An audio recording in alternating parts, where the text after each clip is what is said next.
What about psychological horror? Yeah, those are probably like my favorite. Mhm. That I can usually handle more than jump scares because jump scares are like the cheapest kind of horror. I always think it's like, well, you can do them, but like psychological horror just takes so much more like thought into it, and to like really craft a really messed up story. Yeah, I think the best psychological horror is the thing you think about the next day when you realize what everything implies or like what everything means, and you're like, oh my god, they came so close to dying, or whatever it is.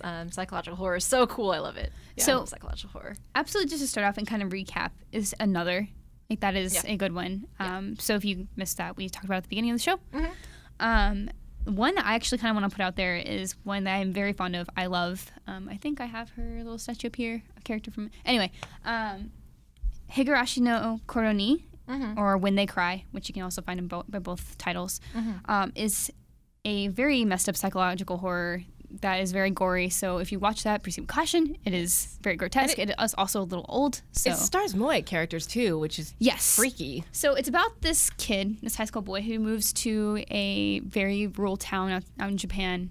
Like there are only a handful of people in this town. Like it's super small, and it focuses around this weird festival they have every year, and they're basically celebrating like this weird god of death. I forget exactly what his name is and stuff, but there's like these murders that happen, and it's kind of like a murder mystery at one point. And I don't want to get too into it because there's a lot of really cool things it does. It sets up a lot of different arcs, and then there's a second season that kind of revisits a lot of it too. So if you're really into weird mystery / horror gore stuff, absolutely check it out. I did not know what I was watching at first. Where can you find it, though? amazing. I couldn't find it anywhere. I think you can find some DVDs around. Otherwise, you might need to get crafty. Yeah, because I was like, can't find it on Funimation. Can't That find is it on literally Crunchyroll. the only thing I can say. Yeah, Crafty, like how I made my own Umaru hood. I think Sentai Filmworks, I think it was them, they picked up Higurashi recently, so it could be coming out on DVD again soon. But as of right now, it's kind of hard to get legally. Because I was sometimes that's just the thing that happens, and like there's shows we love, and it's just really hard to get.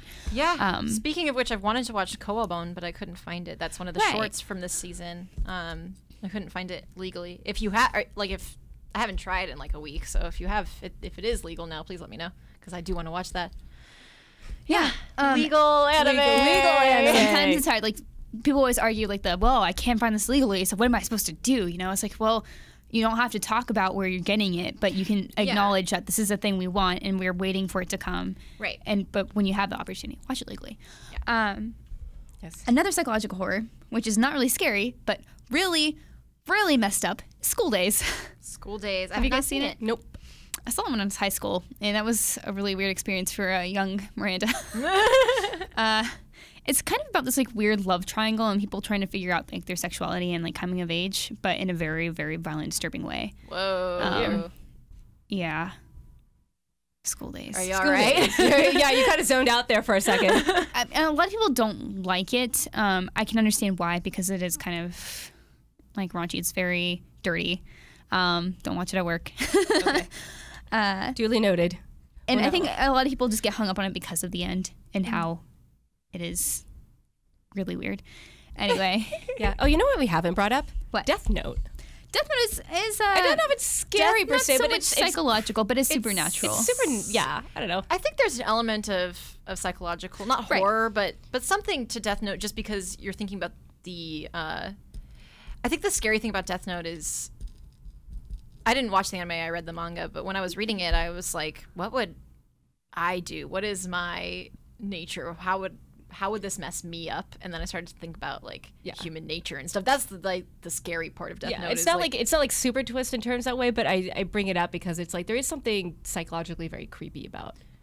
And about having the power of death in your hands. Yeah, you having the power of death in your hands and having this creepy and not just thing. death, but judgment. Yeah. Sort of makes you think. Yeah.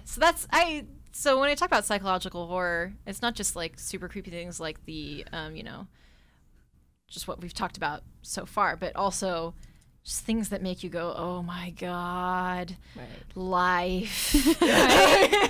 And Death Note was one of those for me, and also I love Death Note. And Death Note's fantastic. It's a lot of fun. Yeah.